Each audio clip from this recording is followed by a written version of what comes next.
Congratulations. Thank you so much, Alex. And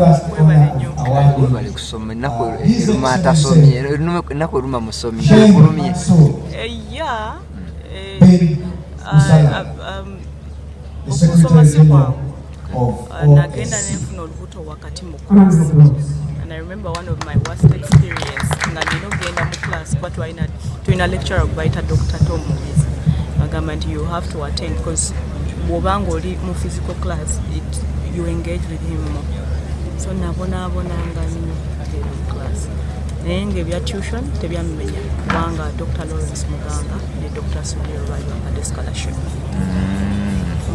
Okay, so maybe diplomacy, international relations, global studies, international relations, abakwasaganya relationships wakati mu mawanga. When he goes back to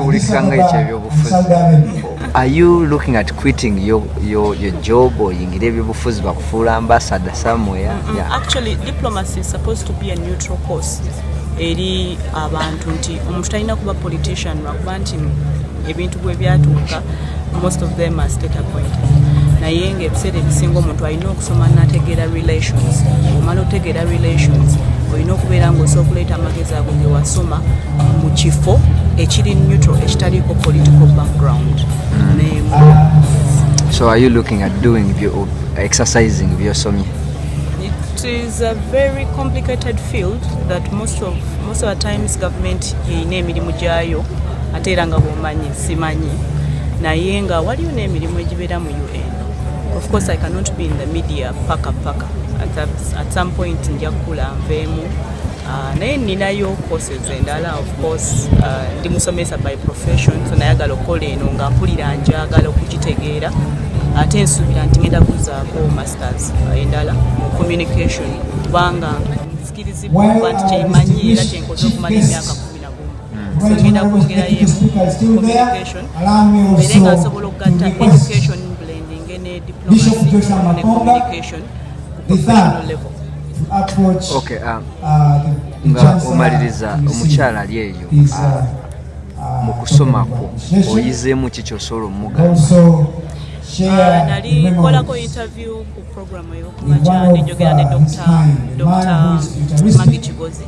That was a few months back. Nagamba nti olina okweyongerako buli lunaku ne bw'otasoma masters ne bw'otasoma degree noga nti nze ngenze n'ensoma omusomo gw'okufumba nze neetabye mu misomo gy'okutunga nti nze ngenze mu misomo ekyenjawulo buli mukazi waali olina okweyongerako buli bwe weeyongerako ofuna value naawe oba weewulira muli nti toli wa bulijjo buli weofuna ekintu ekikuchallenge obulamu butambula ofuna ekiruubirirwa ekipya ate era oba owulira nti naawe ng'omuntu n'abakulaba baba balaba nti waliwo ekyenjawulo ekikuliko ate era naawe oba owulira akabaga kaliwo okujaguza siri muntu nnyo wa mikolo mumanyi. But I'm grateful for the social media feedback. I've seen a lot of feedback. That be a misconception in Victoria University abamu nga balowooza bakuwadde with degree or something, but it has been, I think I joined 2021 and it has been a hassle. But I'm grateful I'm here. Osomye biki? Vice Chancellor, the Chancellor, the team that will do the honors to take this time. We'll use about a few minutes, 5 or less.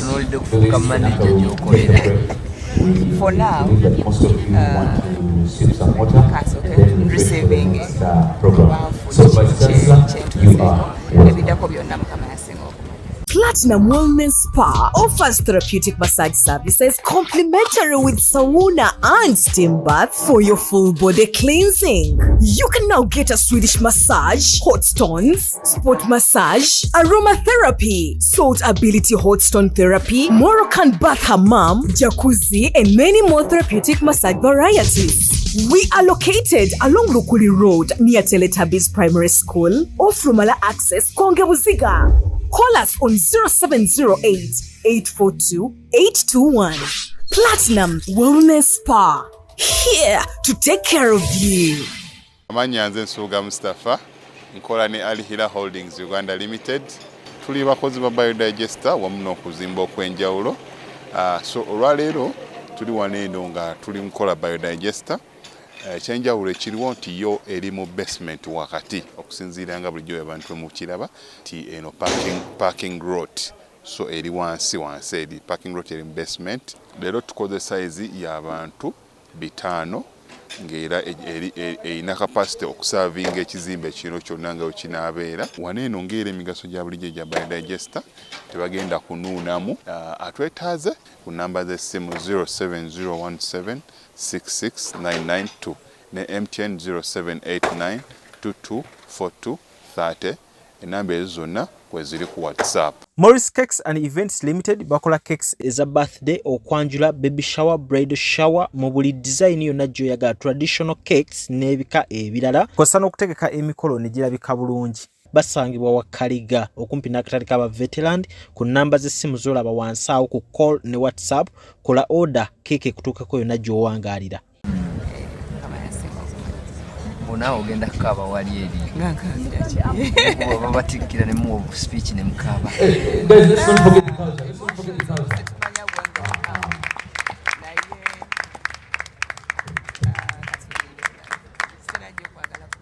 Ofunyeemu ebizibu mbu naawe ng'omuyizi omulala yenna? Ekizibu nnyo okusoma obukulu.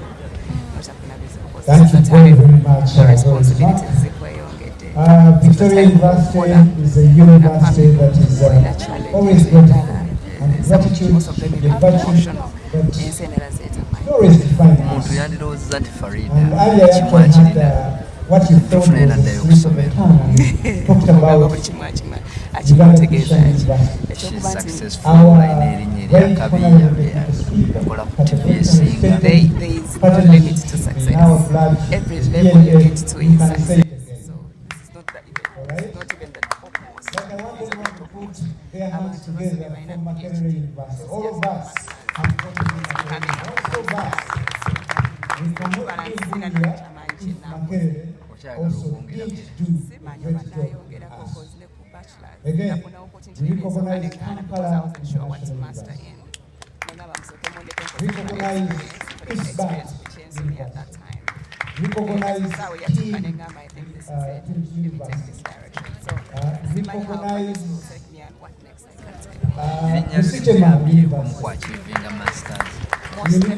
recognize Congz and every university that is represented. Just know that we are with you. We are in this game all together. We are because we are, and you are because we are. So we cannot stand as a divided nation and succeed. We have to need each other, and we need each other. So this task is very simple.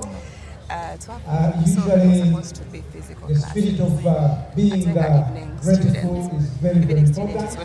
When someone travels Finding time to always run from the bedroom to come and attend physical classes wasn't very easy. That's when COVID came in. COVID was their wisdom.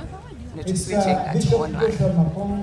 Mukamana Tuyava University may end up seeing it at so it's been online also. But even then, how I think, this is how I feel, and this is how I do, and I have really but because been meditating on that all the time. After all, it's only 2 years, and I have so many years. So we need to recognize those features. So we had these excellences. Sheikh Mansour bin Salah, all the way from It's not everything we can really give reward. You're being here, we will never get such a reward. But something small.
Anatalia, you're needed by the Deputy Speaker. Anatalia, wherever you are, you're needed by the Deputy Speaker.